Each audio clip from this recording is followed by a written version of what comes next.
Maayong buntag.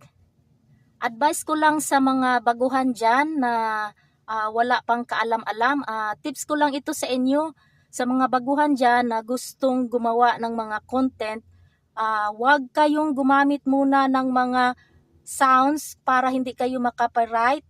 Kasi yung iba, katulad ko, gumamit na ako ng sounds kasi nga na-invite na ako ni Meta na gumamit ng royal free na music, kaya wala akong copyright.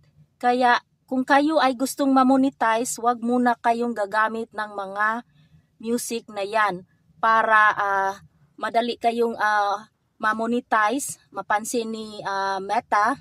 So tuloy-tuloy lang yung original video ninyo.